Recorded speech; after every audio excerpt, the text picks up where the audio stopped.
The Meridian's kitchen exhaled steam like a creature barely contained. I moved through it with the precision of someone who'd memorized every corner, every station, every temperamental burner that liked to flare hotter on Thursdays. Tonight was Thursday. The executive chef barked orders in clipped sentences, barely acknowledging the servers who materialized with empty trays and left with full ones. I was one of many ghosts in this dance. 12 hours prior, I'd woken in the apartment I shared with my mother. The bedroom wasn't really a bedroom anymore. It was a medical station. Margaret lay in the adjustable hospital bed we'd rented 3 months ago, when it became clear she wouldn't be leaving it again. The cancer had opinions about her autonomy. Every morning I checked her medication schedule, adjusted the IV line, and counted backwards from 30 to keep myself from thinking too hard about hospital bills that accumulated like snow. "Sam?"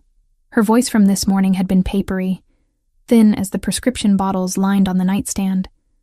"You're not going in today, right? You're staying?"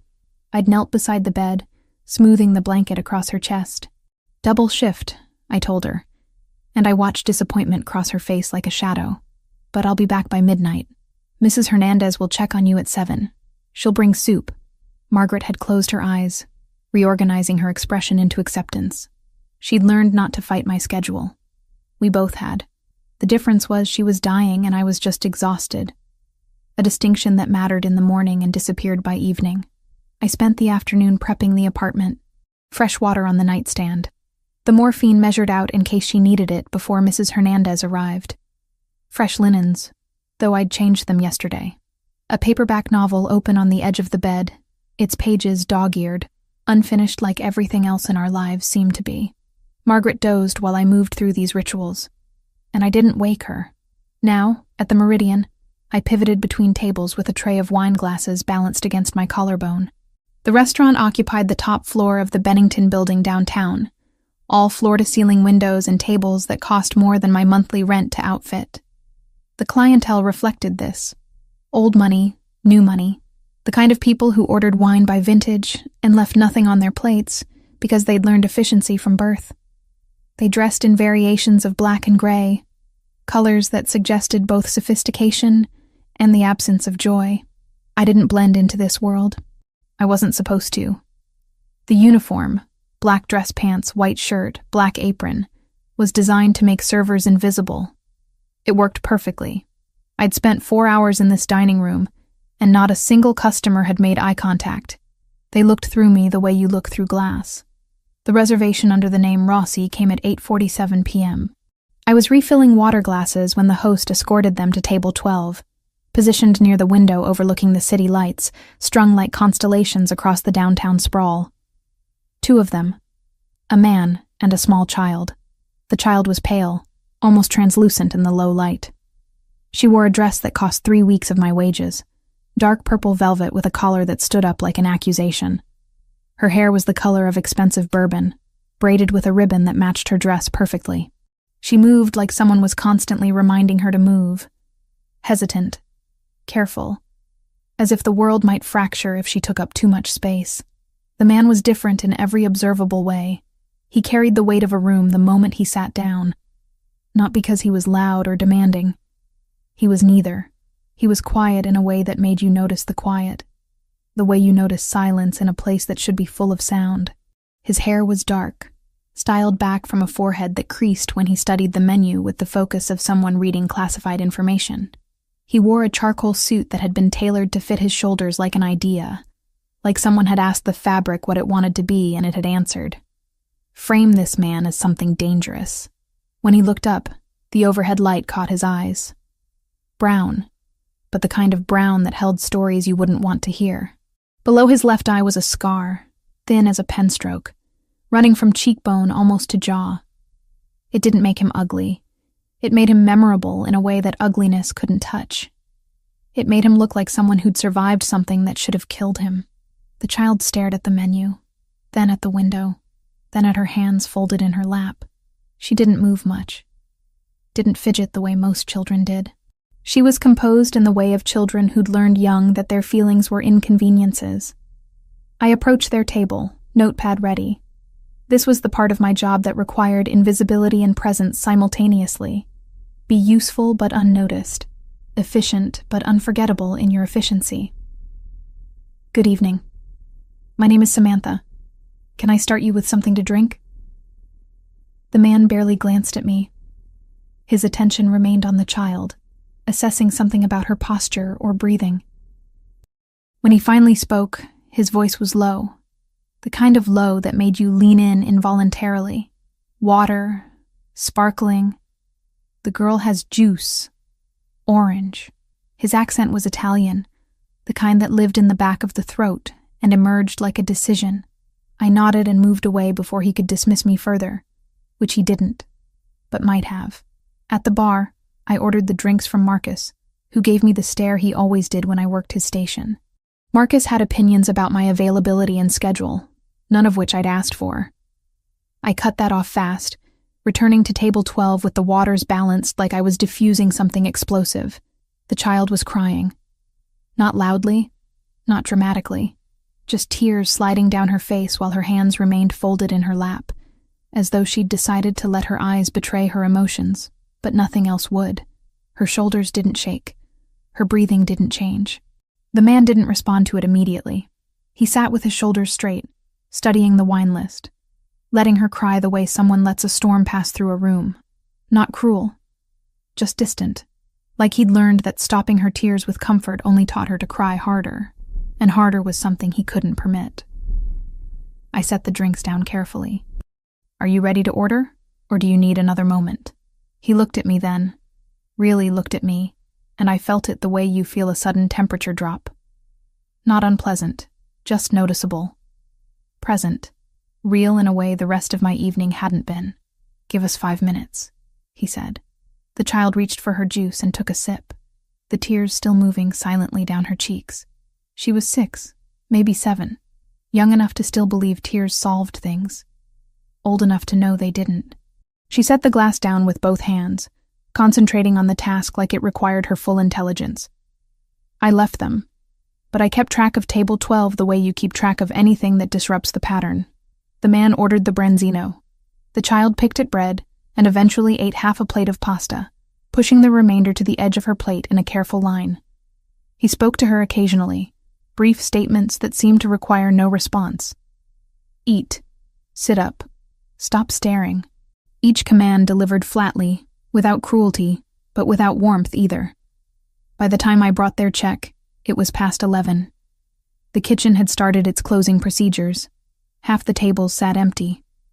The man read the bill and didn't flinch. He pulled out a credit card, no wallet, just the card, and handed it to me. Keep the change, he said. I didn't look at the total until I processed it. $300, and that was before the tip. The charge went through without incident, and when I returned the card, his fingers brushed mine across the leather folder. It was accidental, or it wasn't. Either way, it lasted less than a second, but I felt it like a static shock, contained and electric. He looked at me differently after that. Not more interested, but differently, like I'd become a variable he was filing away for future reference. The way you file away a name or a face that might matter later.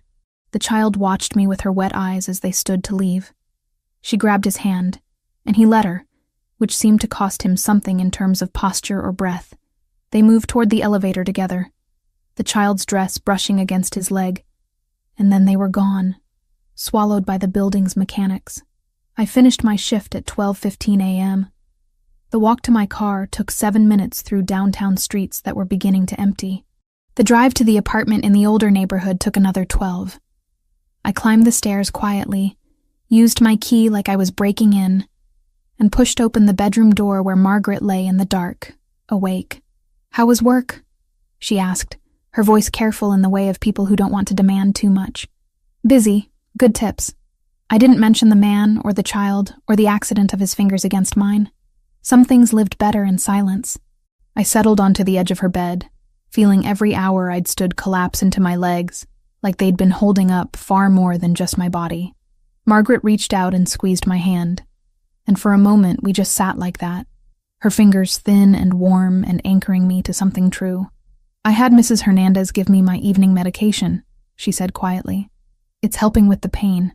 My stomach seized at the word pain, because it meant she was still experiencing it, which meant the medication wasn't helping as much as she wanted it to, which meant Blackwell Hospital, the one that took our insurance and had real palliative care specialists, was still impossibly far away.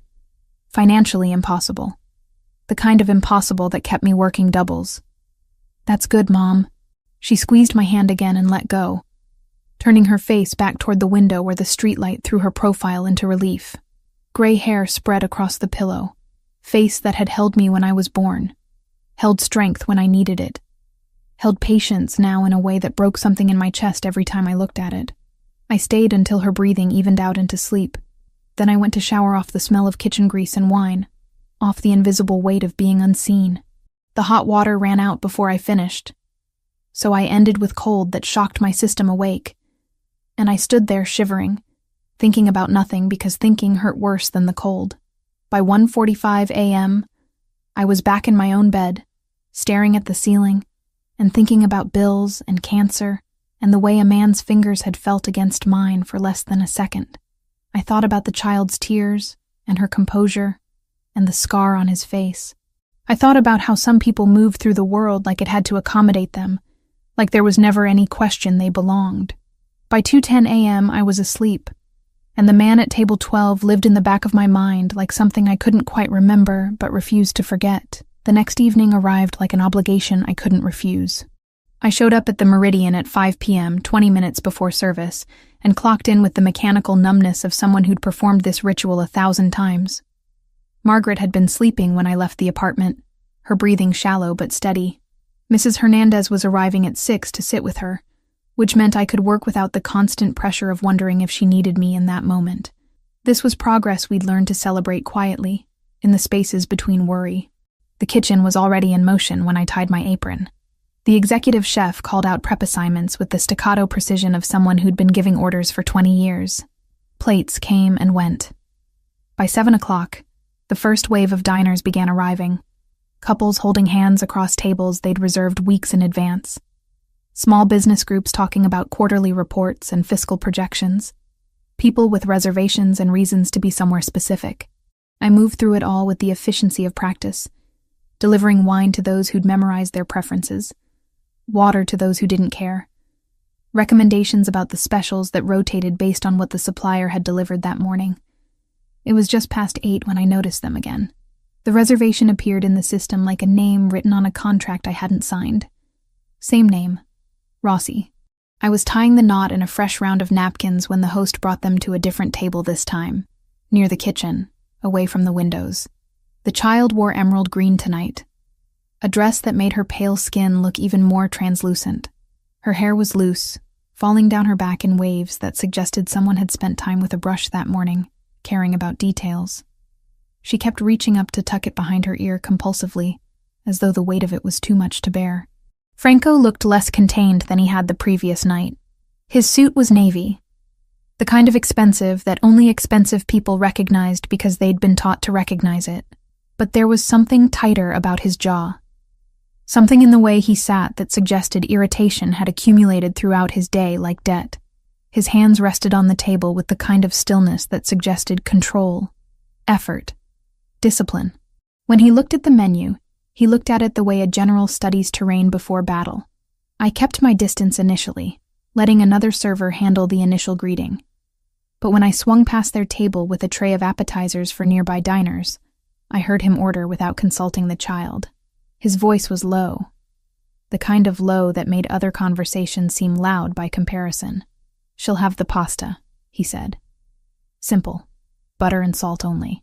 Lucia was studying the menu like it held answers to questions she hadn't asked yet, like the listed items were clues to some larger mystery. Her fingers traced the descriptions, and I watched her lips move silently as though she was reading them to herself, conducting a private negotiation with the restaurant about what she might deserve.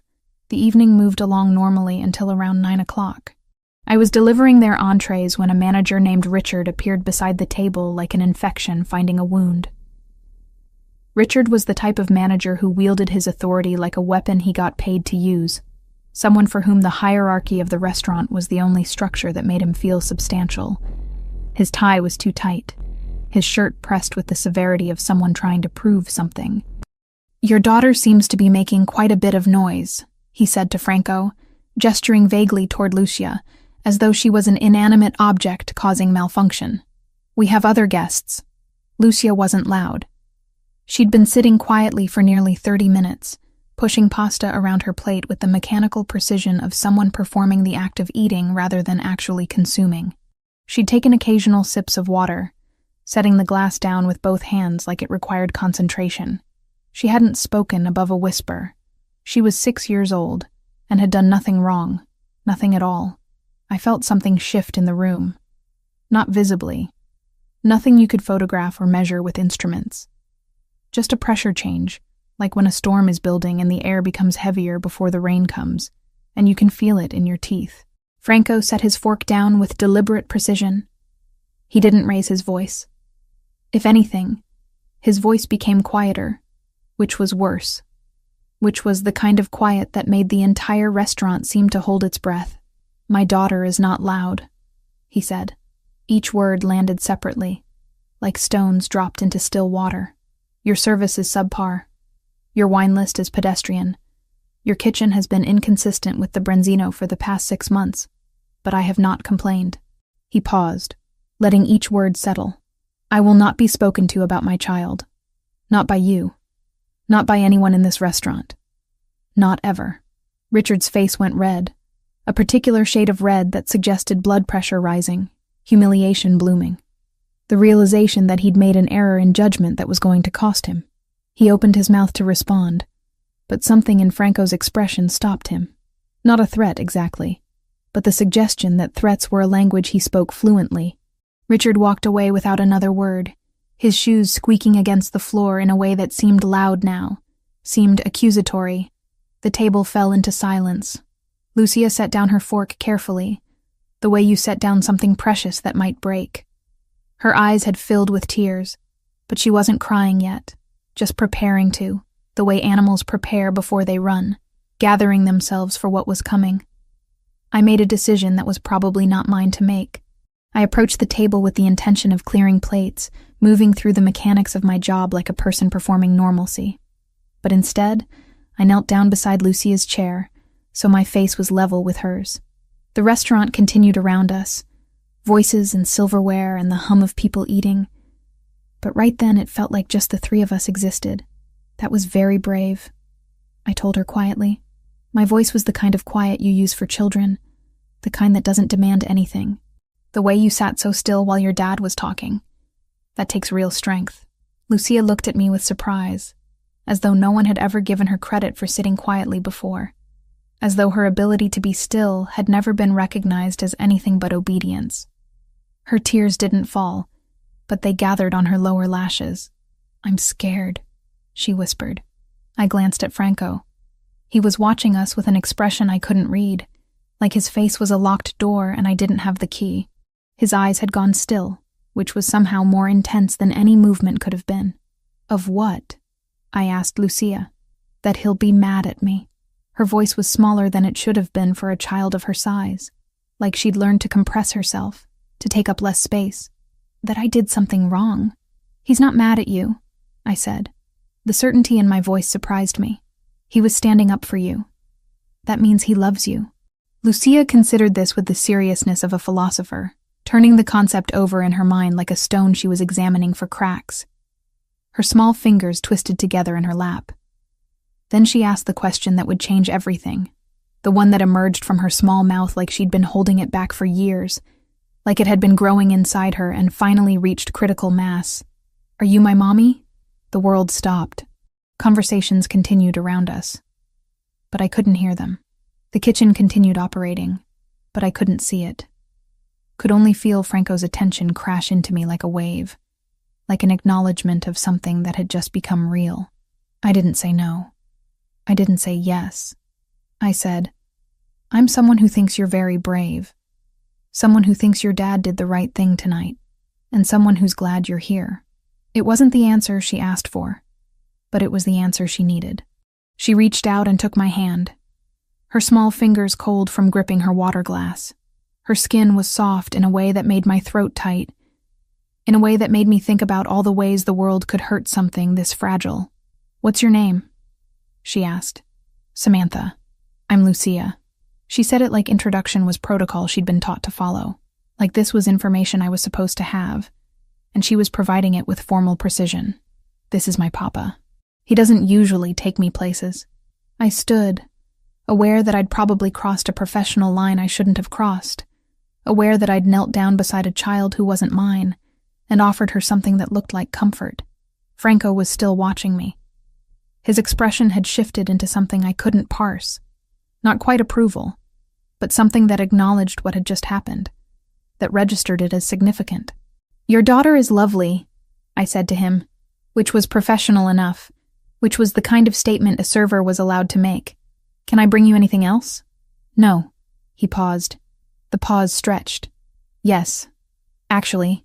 He pulled out a business card from his jacket pocket. Just a card, nothing ornate or flashy. Cream-colored, thick stock, expensive paper. A phone number printed on it in raised lettering. No name, no company, nothing but digits and area code, nothing but geography. He slid it across the table toward me with the precision of someone making a gesture that had been carefully calculated. In case you ever need anything, he said quietly. His eyes held mine for a moment that lasted longer than moments usually do. Anything at all. I took it without quite understanding why, without quite understanding what I was holding or what it meant. His fingers didn't brush mine this time. The transaction was clinical, deliberate, separated by space and intention. But something had shifted between us. Some acknowledgement that I'd witnessed something, that I'd responded to it in a way that mattered, that I mattered, at least in that moment, to him. By the end of the evening, they'd left. The card was in my apron pocket, burning like evidence of something I couldn't name. I didn't look at the number until I was home, at 1:30 a.m., sitting on the edge of Margaret's bed while she slept, my thumb tracing the raised lettering like it was Braille, like I could read meaning through touch. Who's that from? Margaret's voice emerged from the darkness, and I startled so badly I nearly dropped the card. I thought she was sleeping, had been sleeping for hours, had been breathing the shallow breaths of someone deep in pharmaceutical rest. But her eyes open, looking directly at me. I thought you were sleeping. I was. Then I heard you come in. She shifted, trying to sit up, and I helped her, adjusting the pillows behind her. Whose card is that? A customer's. A man? Yes. Margaret smiled in a way that suggested understanding something I hadn't told her, something I wasn't even sure I understood myself. You should call him. I didn't answer because I didn't know what I was holding, or why, or what it meant that I couldn't seem to put it down. The card felt heavier than paper should feel. The phone number seemed to pulse like something living, something that would change things if I acknowledged it, if I dialed it, if I let the voice on the other end pull me further into whatever this was becoming. The phone call came on a Friday afternoon. I was restocking wine glasses in the storage room behind the kitchen when Marcus found me, holding the restaurant's landline with an expression that suggested he couldn't quite believe what he was about to tell me. Someone's asking for you, he said. Won't say who. I took the phone, confused. Customers didn't ask for servers by name. Staff called servers when they were needed on the floor. This was something else entirely. Hello? I said. Ms. Cole. The voice was immediately recognizable. Franco. His accent wrapped around my name like it was something precious. Are you working tonight? My heart did something irregular. Yes, until closing. I'll be coming in for dinner, around 8. He paused. The pause seemed intentional, seemed designed to make me anticipate something I couldn't quite name. I'd like to speak with you. After your shift. Is something wrong? Did Lucia? Nothing's wrong. We simply need to talk. In private. The line went dead. I spent the next 3 hours in a state of agitation that made my movements jerky and imprecise. I spilled wine on a tablecloth. I forgot to deliver water to a foretop. I caught my reflection in the kitchen's stainless steel surfaces and barely recognized the nervous woman looking back. By 7:45, my hands were trembling enough that I switched to bus work instead of serving, anything to avoid being visible. Franco arrived at 8 exactly. This time he was alone. He wore charcoal again, a different suit, same cut, same precision. He sat at table 4, ordered a drink he didn't touch, and waited. His eyes kept drifting toward wherever I was in the restaurant. Not obviously. Just enough for me to notice. I finished my shift at 11:30 p.m. The kitchen shut down. Other servers clocked out and disappeared into the night. The restaurant emptied until it was just the closing staff and Franco, still sitting at his table, reading something on his phone. When I approached to ask if he needed anything else, he looked up and gestured to the chair across from him. "Sit," he said. It wasn't rude. It was just a statement. A request that didn't really allow for refusal. I sat. "How much does your mother's treatment cost?" he asked without preamble. The question was so direct that I couldn't quite process it. "I'm sorry?" "Blackwell Hospital. The palliative care wing. Comprehensive cancer treatment protocol. How much?" I stared at him. "I don't understand why you're asking." "Because I'm wondering how you afford it. Based on the shifts you work here, based on the apartment building where you likely live, based on the shoes you're wearing, which are 2 years old and resoled twice. I'm guessing you don't afford it. You're probably not affording it at all. You're probably drowning in debt while your mother drowns in pain, because Blackwell is expensive, and your insurance is inadequate." The precision of his assessment was terrifying. He'd somehow deduced the entirety of my financial situation from observation alone. I thought about lying, about claiming we were fine, about shutting this conversation down. But Margaret's convulsions flashed through my mind, the morphine running out, the medication that helped but not enough. 68,000, I heard myself say. For the full protocol. He nodded like this confirmed something he'd already calculated. "I'm going to offer you employment. I already work. You already work 3 jobs based on the bags under your eyes and the calluses on your hands. You work at the Meridian. You work somewhere else that requires early morning shifts. And you sit with your mother when you should be sleeping." He leaned forward slightly. "I'm offering you a position as house manager, administratrice domestica, in my home. I don't understand what that means. It means you manage my household. You handle logistics, scheduling, staffing, supplies.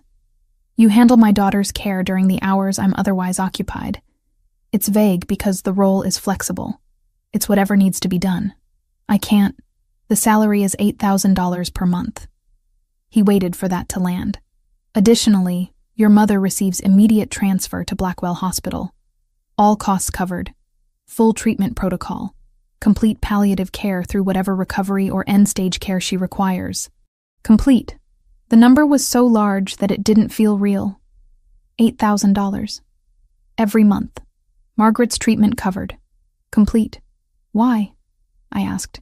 "Because you were kind to my daughter when you didn't have to be. Because you didn't flinch from me. And because I need someone in my home who won't betray me." The implication hung between us. This wasn't a normal job offer. This was a transaction with terms I didn't fully understand.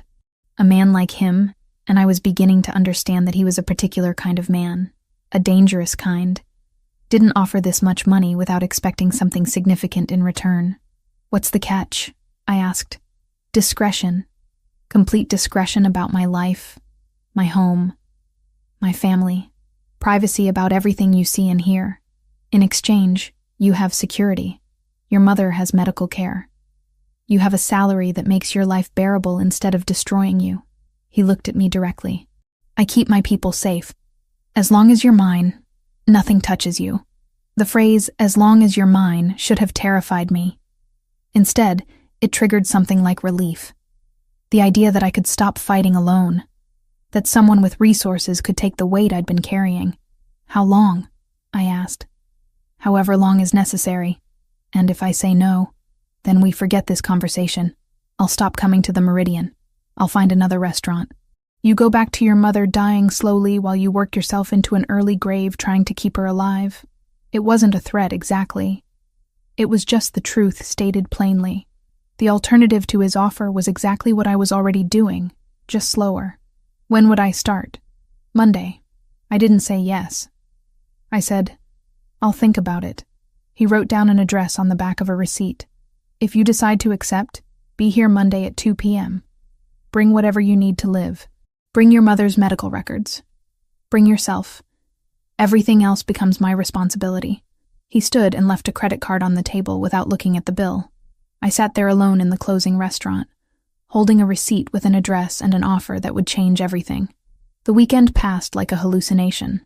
I told Margaret what had happened, leaving out the parts that sounded insane and emphasizing the parts that sounded like salvation. She cried. Then she held my hand and said, "Do it." Sunday night I packed a suitcase with clothes for someone else's house, someone else's life. Margaret hugged me from the bed, and I felt her bones like bird bones, fragile and precious. "You're going to be okay," I told her. "You're going to be okay," she corrected me. Monday arrived cloudy and strange.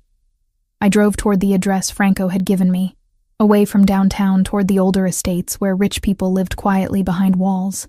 The mansion appeared suddenly, surrounded by gates and cameras, and the kind of security that suggested someone inside needed protecting, or wanted privacy desperately. I left an envelope and a note for Mrs. Hernandez on our kitchen table. 2 months of her rent, and a thank you written badly and honestly, because kindness should have a receipt, even when it's the only thing that never asks for one. I sat in my car for 5 minutes, my hands on the steering wheel, feeling the weight of every choice that had led to this moment. Then I opened the door and stepped into whatever came next. The mansion revealed itself in stages, like a story being told piece by piece. First the gates, which opened at Franco's approach like an acknowledgement of ownership. Then the drive, circular and lined with hedges trimmed so precisely they looked artificial. Then the house itself, which was too large to process all at once. I stood on the front steps with my single suitcase and felt the weight of stepping into a life that wasn't mine, but had somehow become my responsibility. A woman opened the door before I could knock. She was 60, maybe older, with steel gray hair pulled back so tightly it made her eyes narrower. She wore a black dress that suggested she'd been dressed for this occupation my entire life. Her expression suggested the opposite. "You must be Samantha," she said, and the way she said it sounded like an accusation wrapped in civility. "Yes. You're Signora Vittoria?" "I am." She stepped aside to let me in, but barely. I had to slip past her like I was trespassing, like her body was a door that opened grudgingly. I've been managing this household for 17 years, since before Mr. Ravellini's wife died. I suspect I'll continue to manage it after you leave. The implication was clear.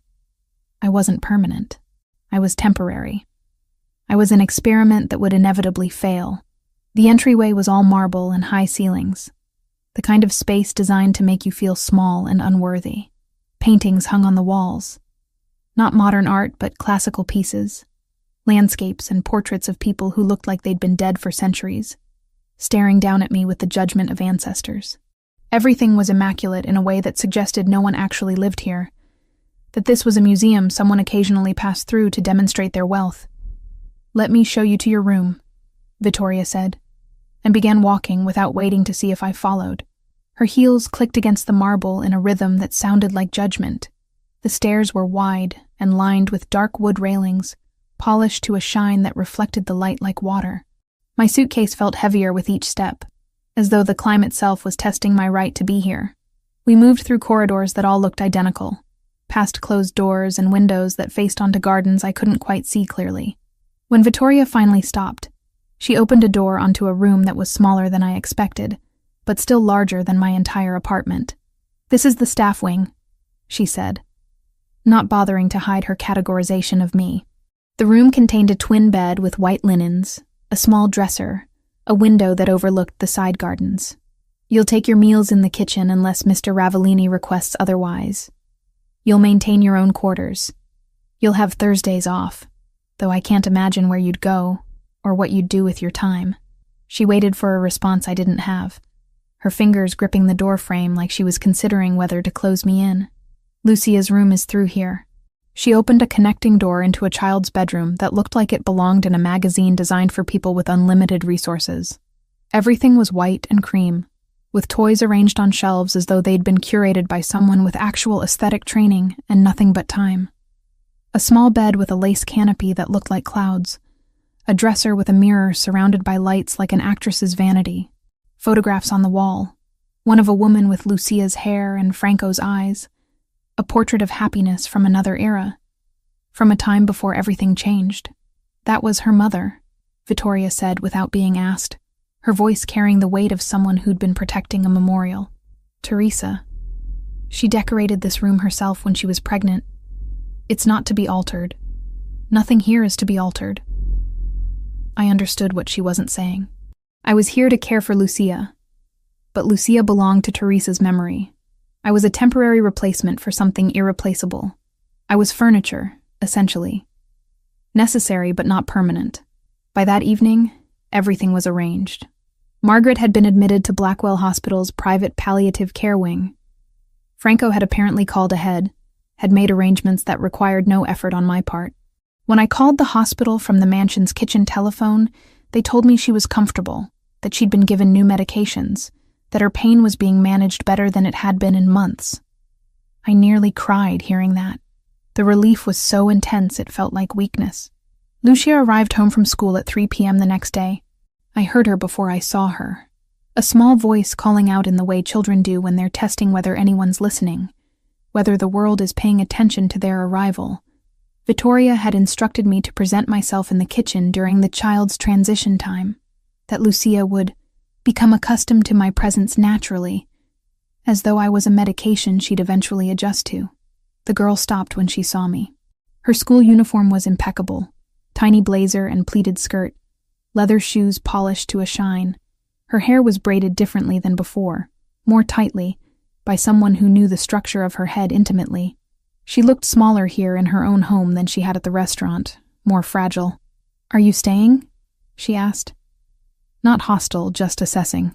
"I work here now," I said, keeping my voice neutral. "I'm going to help take care of you during the day."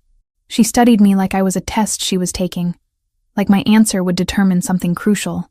Then she turned and walked away without another word, her school bag dragging slightly behind her. Vittoria appeared as though on cue. She needs a snack, something light. She doesn't like chocolate. She paused.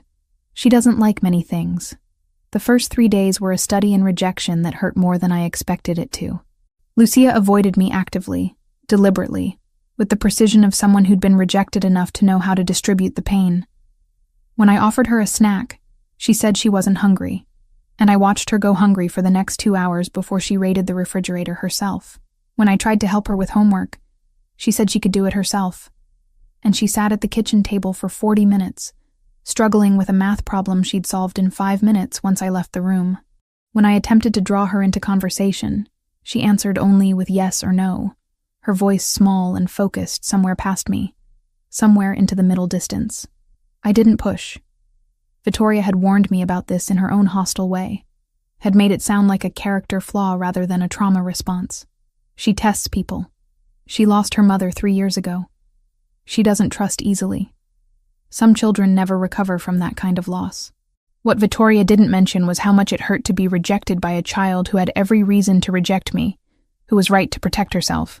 I spent the evenings in my room reading, listening to the sounds of the house settle around me like a living thing. Franco was absent entirely during the day, visible only through the evidence of his occupation. Phone calls at odd hours that I heard from distant rooms, men arriving through side entrances in the afternoon, conversations conducted in rapid Italian behind closed doors that I wasn't meant to hear. On the third night, after I'd put Lucia to bed and she'd closed the connecting door deliberately between her room and mine, Franco appeared in the kitchen where I was cleaning up after dinner. He wore a charcoal sweater, and there was something exhausted in the set of his shoulders, something that suggested the day had cost him significantly. His hair was slightly disheveled, and I realized I'd never seen him anything but perfectly put together before this moment. "How's it going?" he asked. And the question was casual enough, but his eyes were sharp, assessing. "Fine. She's adjusting. She doesn't like you." I set down the plate I'd been washing. The water was cooling around my hands, turning lukewarm. "Not yet, but she will." He didn't respond to that immediately. Instead, he moved to the liquor cabinet and poured himself whiskey from a bottle that probably cost more than my car. "Do you want some?" I should have said no. The professional answer was no. The correct boundary was no. But there was something in the way he asked that made me understand he needed someone to sit with him, and the offering was just the mechanism, the excuse. "Okay," I said. He poured a second glass and handed it to me. We stood there, Not quite sitting, not quite standing. The kitchen was too bright for this kind of moment.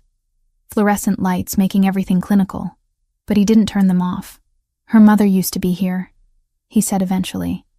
His voice different when he spoke English in private.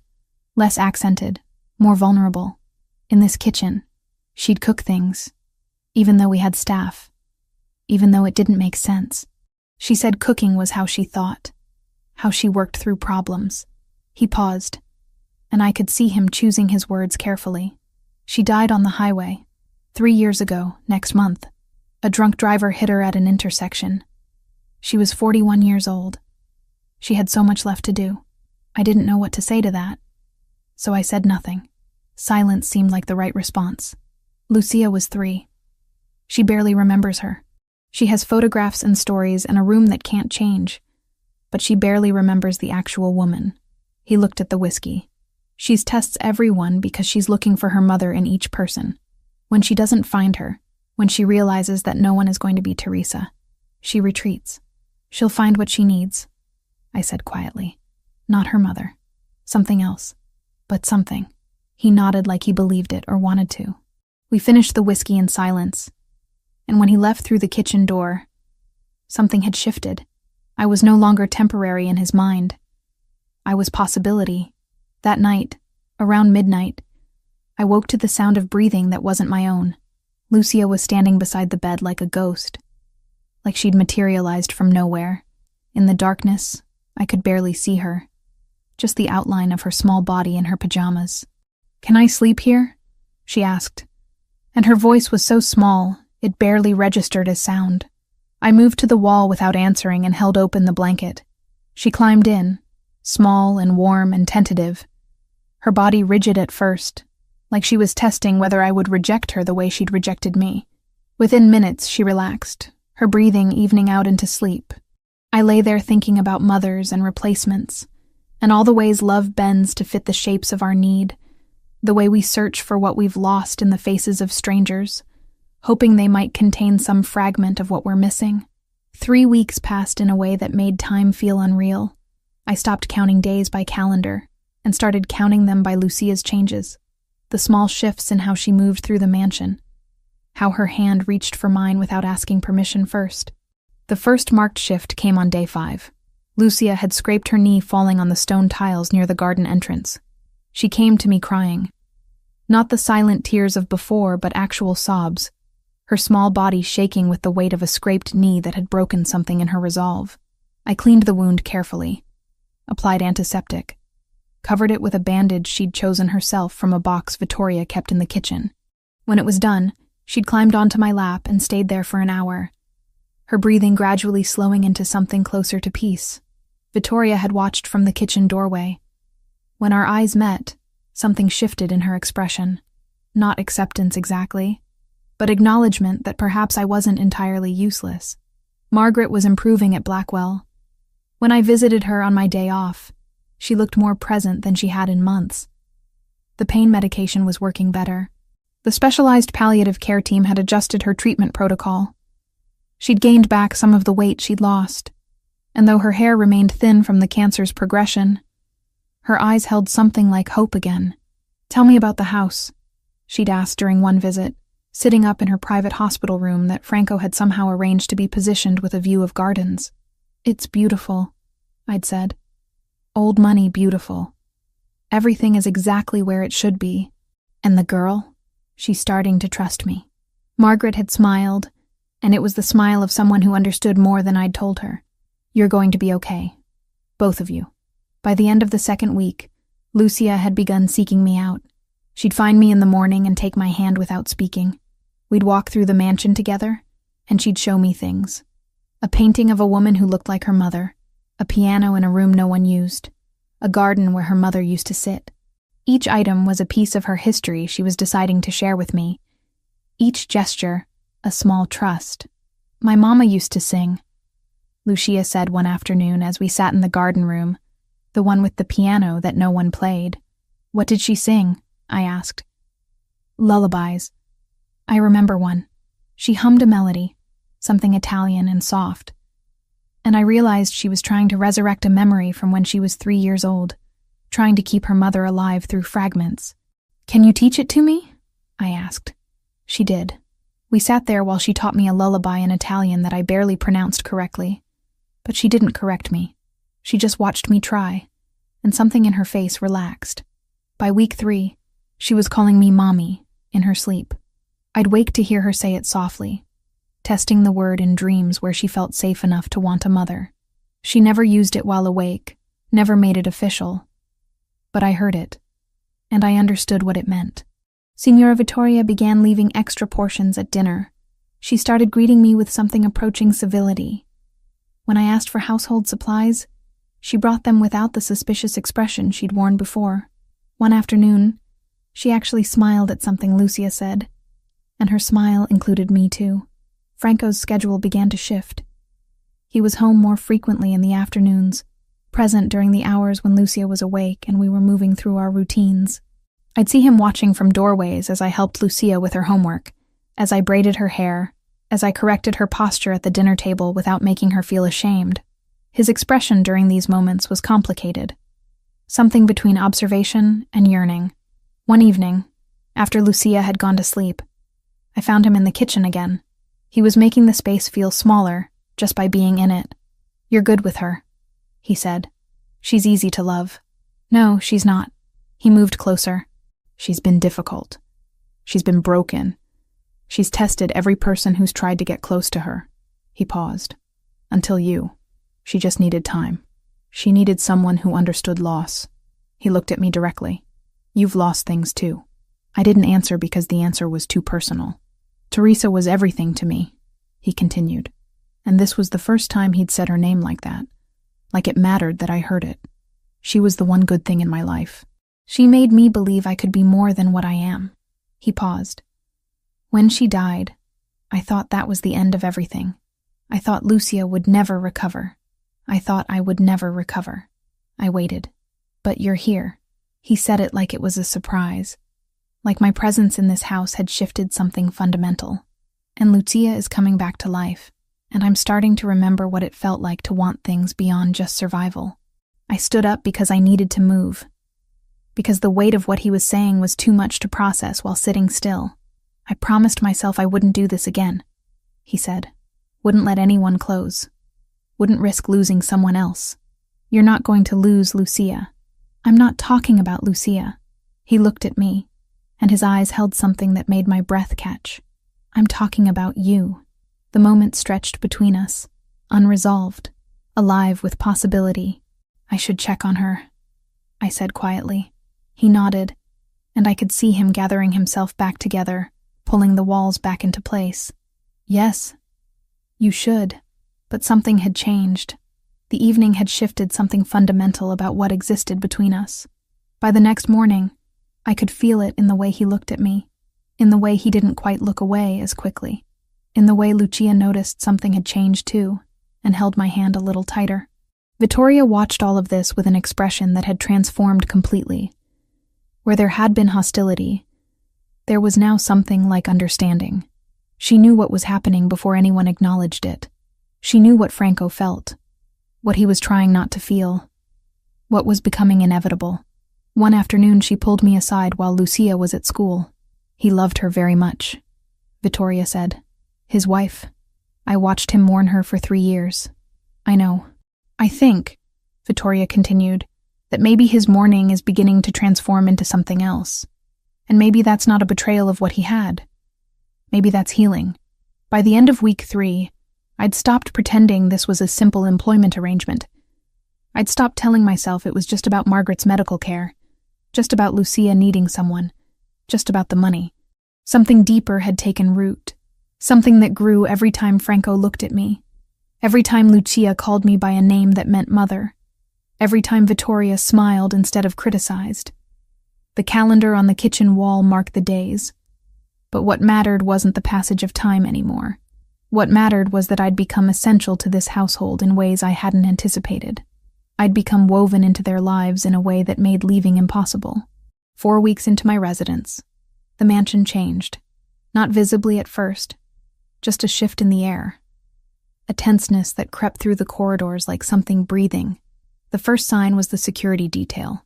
Men I'd never seen before began appearing at the gates, positioned at corners of the property, with the kind of stance that suggested weaponry beneath their jackets. Cameras were installed in places that didn't need cameras. The gardens, the kitchen, even the hallway outside Lucia's room. Vittoria stopped commenting on them after I asked once. She just pursed her lips and continued with her work. Franco was home more frequently, but his presence felt different now. He moved through the mansion like someone conducting an orchestra only he could hear. Phone calls happened behind closed doors. Conversations in rapid Italian that I pretended not to notice. His jaw stayed clenched, the muscle there ticking constantly, like his teeth were grinding even when his mouth was closed. Lucia felt it too. She became clingy in a way that broke my heart, where before she'd been gaining confidence, testing the boundaries of her independence. Now she wanted me in her line of sight constantly. At school, she became withdrawn. Her teachers called Vittoria to report that she'd stopped raising her hand, that she sat quietly during activities, that something had shifted in her demeanor. "What's happening?" I asked Franco one evening. He was in the kitchen at 10 p.m., drinking coffee like it was water, staring at nothing. "Nothing you need to worry about," he said. "Lucia's scared. She'll be fine. She won't be fine if you don't tell me what's going on." He looked at me then, really looked at me, and I could see exhaustion carved into the lines around his eyes. There was an attempt. Someone tried to infiltrate the property. Security stopped them before they got to the house, but the message was clear. Someone's testing boundaries. My stomach dropped. Who? The Cartel del Golfo. They've been pushing into territories that aren't theirs. This is reconnaissance. They're evaluating whether they can move against me. Can they? No. He said it with absolute certainty. But they don't know that yet. And while they're figuring it out, everyone in this house is at risk. I thought about Margaret at Blackwell Hospital.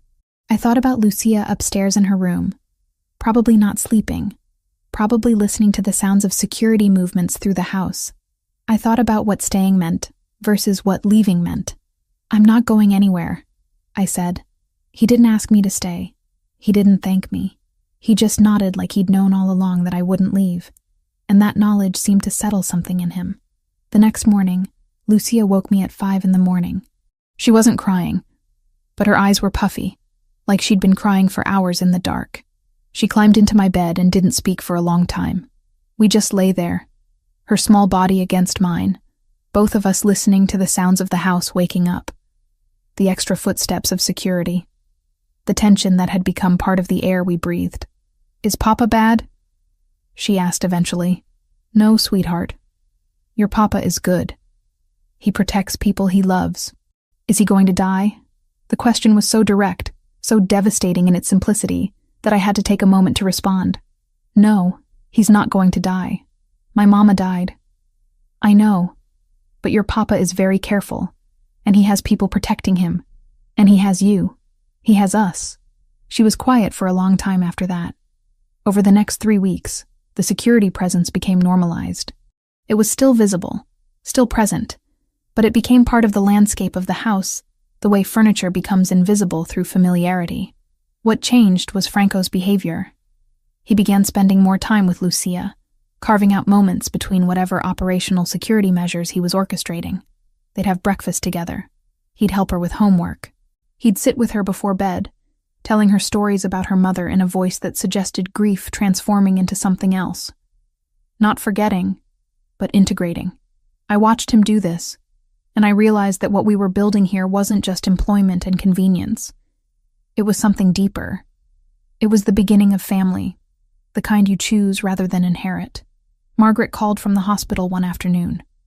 Her voice was stronger than it had been in months. "How are you, sweetheart?" she asked. "I'm fine, Mom. How are you?" "Better. Much better. The doctors say my last scans show improvement. Real improvement." She paused. "Are you safe?" "I've been thinking about you there, in that big house with all those people.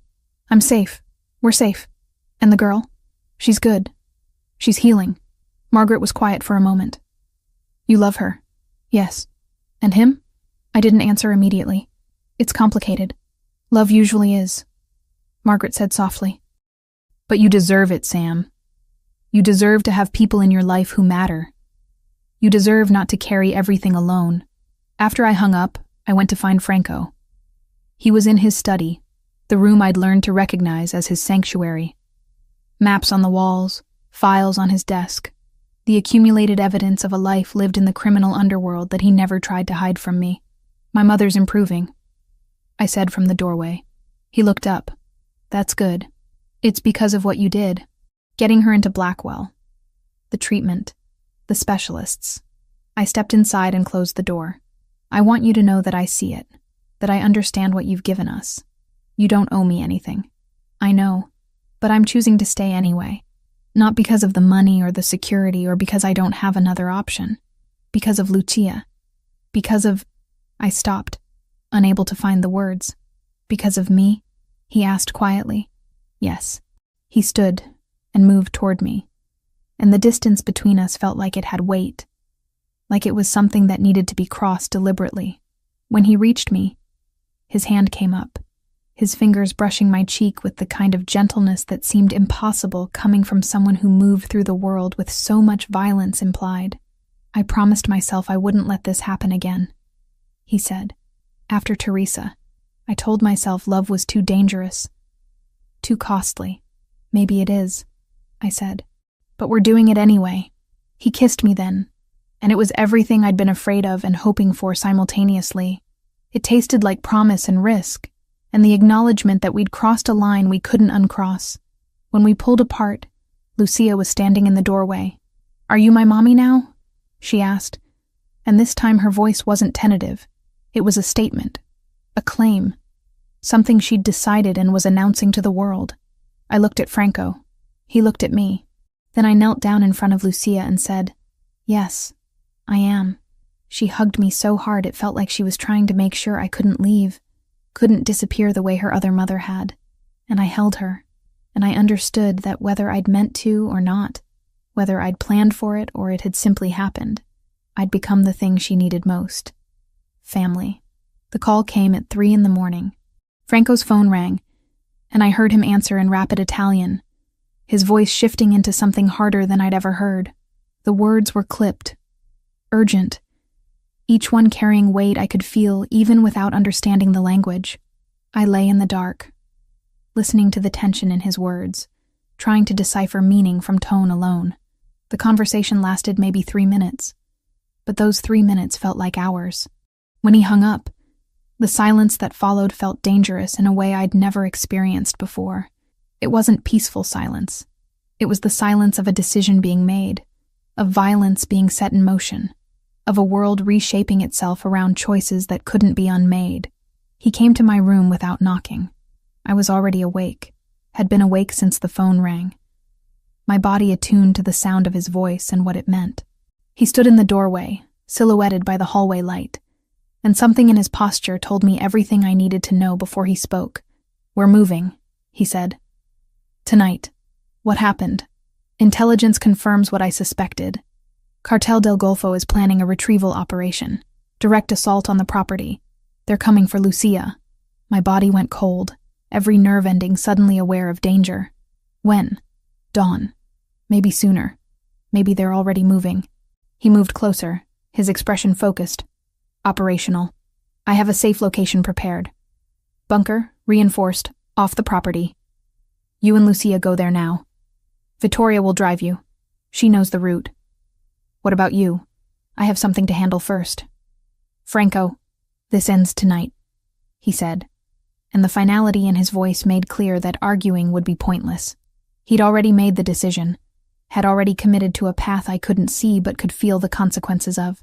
"I'm going to make absolutely certain they never think about touching my daughter again.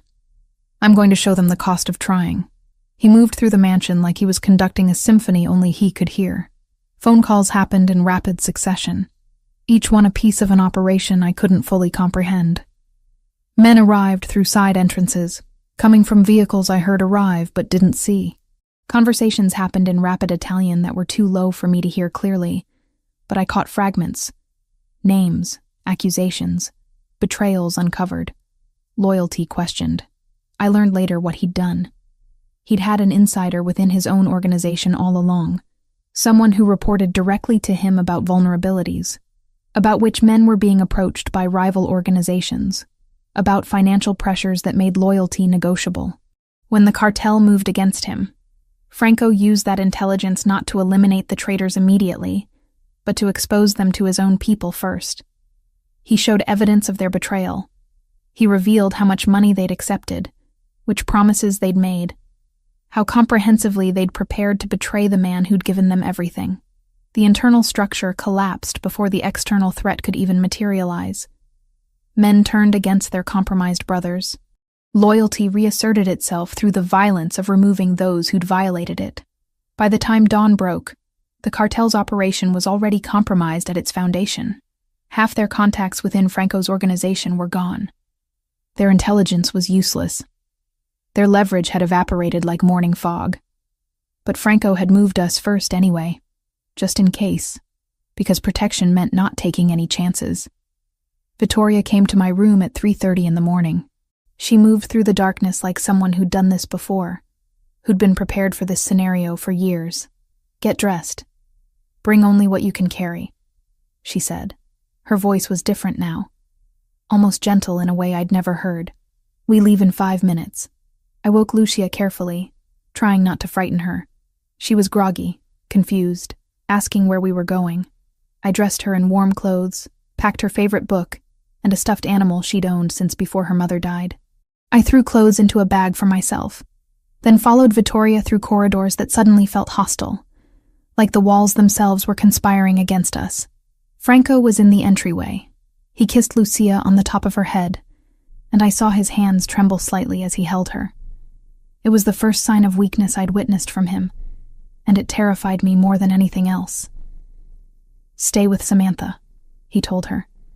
"Do everything she says. Be brave for me." "Papa, where are you going?" Lucia's voice was small and frightened. "I have to take care of something, but I'll be there soon. I promise." We drove through darkness. Vittoria didn't use the main roads. She took us through back routes, down progressively smaller roads that wound through forests I didn't recognize. The night seemed to stretch endlessly. Lucia fell asleep against my shoulder, her small body rising and falling with breath. I stayed awake, watching the darkness pass, feeling the weight of what was happening, the knowledge that men were probably dying right now because of choices Franco had made, because someone had threatened his daughter. The compound appeared suddenly after hours of driving. It was built into a hillside, disguised to look like nothing more than a storage facility from the outside. Weathered wood, faded paint, nothing to suggest the operational center it actually contained. We descended stairs that went down into the earth. The bunker opened up around us, state-of-the-art despite being hidden underground. Generators hummed softly. Water dispensers stood along one wall. Food supplies were stacked in organized sections. Communication systems lined a back room. "You stay here," Vittoria said, her voice carrying the weight of finality. "Mr. Ravellini will contact you when it's safe. Don't open the doors for anyone else. Don't leave." "Where is he?" I asked. "Where he needs to be." She kissed Lucia's forehead gently. "Don't worry. He will come back. He always does." She locked the doors behind her, and we were alone in the bunker, with nothing but time and fear. The safe site wasn't a random dot in the countryside. It sat on the outermost acreage of Franco's holdings, a place built to look forgettable and wired to funnel trouble away from the city. His people had seeded a false trail, license plate pings and staged convoy chatter, to lure any pursuers past the main estate and toward this perimeter, where ground and cameras favored us instead of them. If gunfire came, it would come here, at the edge, where distance could be measured and odds bent on purpose. Hours passed in a way that made time feel abstract. I kept Lucia distracted with books and games, with stories and drawings, with anything I could use to keep her from asking questions I didn't have answers to. I made her eat the sandwiches Vittoria had left. I made her drink water. I kept my hands steady when internally I was fracturing with worry. Around noon, gunfire erupted somewhere outside. It was distant, controlled, but unmistakable. The sound was muffled by earth and reinforced walls, but I heard it. Lucia heard it too. Her body went rigid against mine. "What is that?" she asked. "Your papa protecting us," I said. And it was the truth, even if the truth was horrifying. The firing lasted perhaps 30 minutes, controlled bursts that suggested organization, discipline, purpose. Then silence returned, heavier than before, weighted with finality. I held Lucia and tried to look calm while my heart was doing something irregular, something dangerous in my chest. The silence felt worse than the shooting. The silence meant the violence was over, but I didn't know who had survived it. Franco appeared at the bunker entrance an hour later. He was bleeding from a wound on his shoulder, his shirt torn and soaked through with dark red that had turned brown at the edges. His face was calm, but his eyes held something sharp and bright, something that had just crossed through fire and come out the other side transformed. Lucia saw him and broke away from me without hesitation, running toward him.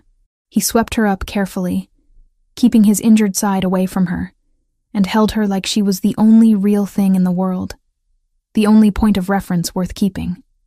When he looked at me over her head, I saw the obsession I'd felt from him before, but transformed now into something fiercer. It wasn't possession anymore. It was protection. It was claim. It was love expressed through violence and sacrifice. "It's over," he said. His voice was hoarse. "They're gone. All of it ends here. No one's coming back." I moved toward him, toward the wound on his shoulder. "You're hurt. It's nothing." "It's not nothing." I began carefully removing his shirt, examining the wound. It was deep but not catastrophic. The bullet had grazed through muscle, creating a channel of damage but missing vital structures. The bleeding had slowed. I'd worked in restaurants for years, but before that I'd taken nursing courses, had learned basic wound care in case of kitchen emergencies. I cleaned it with supplies from the bunker's first aid kit. I bandaged it with precision. And I didn't ask him about the cost, about how many people had died to ensure Lucia was safe, about what he'd done to destroy the threat. Those were questions for later, if ever. "I'm sorry," he said. "I brought danger to you both." I looked at him directly, and I meant every word. "You also eliminated it. You protected us. But you shouldn't have had to be protected. I chose to be here," I said. "I chose you. I chose Lucia. That means I chose all of this." He kissed me then, blood and danger, and everything else falling away until there was only the connection between us.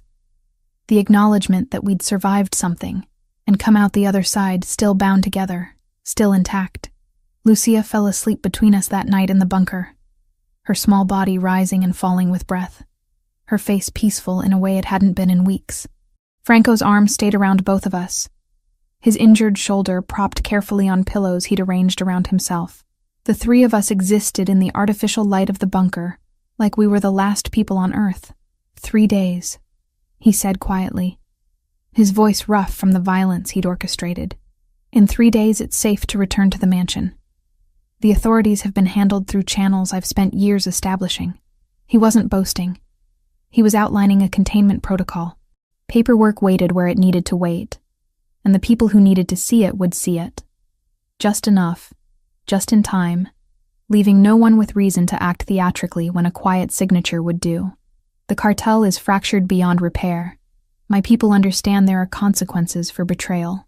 I didn't ask what those consequences looked like. I didn't need to know the specifics. The knowledge that he'd protected his daughter was enough. "We go home," he continued. "All of us. Together. And this time, nothing touches what's mine. No one gets close enough to threaten. No one." He said it like a vow, like a promise carved into something permanent. And I believed him completely, because he'd just proven it to me through fire and blood. 6 weeks after leaving the bunker, the mansion had transformed into something I would never have anticipated on that first day, when Vittoria led me through its corridors with hostility written into every gesture. The walls hadn't changed. The marble was still cold beneath my feet. The paintings still hung with their centuries of judgment, but the space itself had become something different. It had become home. Lucia was officially calling me Mommy now. Not tentatively, not in her sleep, but loudly and with certainty, announcing it to Vittoria, to the household staff, to anyone who entered our orbit. Franco had stopped resisting it somewhere around week 3 of our return. I'd watched the moment it happened. He was watching Lucia braid my hair in the garden room, and something in his face had reorganized itself. The internal struggle had ceased. He'd accepted that loving me and honoring Teresa's memory weren't mutually exclusive. That moving forward didn't mean forgetting. Margaret had been transferred from Blackwell Hospital to a private suite on the second floor of the mansion. Franco had arranged it without asking my permission, had simply decided that my mother belonged in the family home, and so she was moved. The room had windows overlooking the gardens. The medical equipment was state-of-the-art, but positioned to be unobtrusive. Nurses came daily to monitor her condition, adjust her medications, ensure her comfort. She'd gained weight. Her skin had color again. She'd started reading novels instead of just staring at walls.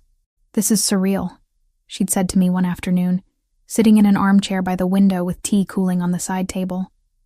"A month ago, I thought I was dying in a public hospital on a Grant Hospital bed." "You were dying," I said gently. "Now I'm living, in a mansion, in the home of a criminal." She said it matter-of-factly. "Is that what this is?" "He's a lot of things," I said. "Criminal is one. But he's also the man who's keeping you alive. He's the man who loves his daughter. He's the man who's building a family." Margaret had smiled then. And it was the smile of someone who understood that love operated in territories most people didn't venture into. That sometimes the people who saved you came from unexpected places, moved through the world in ways that society condemned, but their capacity for devotion was no less real. The household staff had adjusted to the new structure. Vittoria now treated me with something approaching warmth. She asked my opinions about household decisions. She brought me coffee in the mornings without being asked. She'd begun teaching Lucia traditional Italian recipes, and I'd watch the two of them in the kitchen together, and Lucia would look up at me with pride when she'd successfully made pasta from scratch. Vittoria was creating continuity, weaving my mother into the family narrative, ensuring that we all understood ourselves as a unit, rather than as separate people occupying the same space. Franco had called me into his study one afternoon. I'd expected conversations in that room to be about business, about the criminal operations that continued to run with the kind of precision that suggested his brief absence hadn't disrupted anything. Instead, he'd pulled out a document that looked official enough to be binding. "I want to formalize your position here," he said, "not as an employee, as family." I didn't understand at first what he was showing me. It was a contract of sorts, but not a standard legal document. It was written in both Italian and English, and it established that I was authorized guardian of Lucia in the event of his death, that I had decision-making authority regarding her education, her medical care, her welfare, that Margaret was established as a dependent with all medical expenses and living expenses covered permanently. "You don't have to sign it," he said, "but I want you to know that you're not temporary, that you're written into this life legally, financially, structurally." I signed it without reading every word carefully. I knew what it meant. It meant I couldn't leave even if I wanted to. It meant I was bound here through more than just emotion. It meant Lucia was legally mine now in all the ways that mattered. That night, I'd told Margaret about it. She'd cried, the tears coming suddenly and completely, and I'd held her while she processed what my acceptance meant. Her daughter wasn't just safe anymore. Her daughter was permanent. Her daughter had claim. The first real family dinner happened 6 weeks after our return. All of us seated at the dining room table, Franco at the head, me beside him with Lucia on my other side, Margaret across from me looking stronger than I'd seen her in years, Vittoria serving the food she'd helped Lucia prepare. We weren't pretending to be something we weren't. We were acknowledging what we had become. Franco raised a glass. "To family," he said. "Not the kind we're born into. The kind we choose." Lucia looked up from her plate. "Papa, are you saying Samantha is our family?" "Yes," he said. "Samantha is our family. Margaret is our family. Vittoria is our family. We are bound together." Lucia smiled, and it was the kind of smile that contained all the healing that had happened over the previous months. It contained acceptance of her mother's death and her mother's memory. It contained the beginning of a new era where she could be held by someone other than the woman who'd given birth to her. By night, Franco and I existed in a rhythm that had become its own kind of language. He would check on Lucia, would tuck her into bed, would read her a story about her mother that kept Teresa alive in narrative form. Then he would come to my room, and we would fall into patterns that were both intensely physical and profoundly domestic. He would trace the scar on my wrist from a childhood accident. I would trace the scar on his jaw that I'd stopped thinking of as disfiguring and started thinking of as proof of survival. "I never thought I'd have this again," he said one night, his fingers moving through my hair. "After Teresa died, I thought love was something I'd burned through. I thought I'd used up my allocation of happiness." "You're getting a second one," I said. "I'm getting a second one," he agreed. "With you, with Lucia, with the family we're building that defies every expectation I had about what my life would become." He kissed me then, and it was different from the early kisses that had carried the charge of transgression and obsession. This kiss carried the weight of routine, of certainty, of a man who'd decided I wasn't going anywhere and had built his life accordingly. In the mornings, Lucia would climb into bed between us. She'd been doing this for 2 weeks now, and Franco had stopped seeming surprised by it. He'd simply make space, his arm coming around both of us, and we'd exist in that configuration for an hour before the day demanded we get up. The day she asked if we were getting married, we both went still. "Do you want us to?" Franco asked. Lucia nodded seriously. "Everyone at school says their parents are married. I want to say you're married." He looked at me over her head. The question wasn't really about whether Lucia wanted us married. It was about whether I wanted this made legal, official, permanent, in ways that went beyond the contract he'd already had me sign. "Yes," I said. "I want to marry you." He smiled, and it was the kind of smile that suggested he'd always known I would say yes, that the infrastructure of our family had been built on the assumption of permanence from the moment I'd arrived at the mansion. 3 months later, in a private ceremony that included only Margaret, Vittoria, Lucia, and Franco's most trusted men, I became Signora Ravellini. I wore a cream dress that Vittoria had helped me select. Franco wore charcoal, and when he slipped the ring on my finger, his hands were steady. Lucia threw flower petals, and she was crying happy tears, and Margaret was crying from her chair positioned at the side of the room where she could see everything, and Vittoria was nodding like this was exactly how things should have always been. The mansion had stopped being a place I worked and had become a place I belonged. The empire Franco controlled continued to operate, but from my perspective, it had become abstract, something that existed in the background of a life that was fundamentally about a family, a broken one initially, but remade into something whole.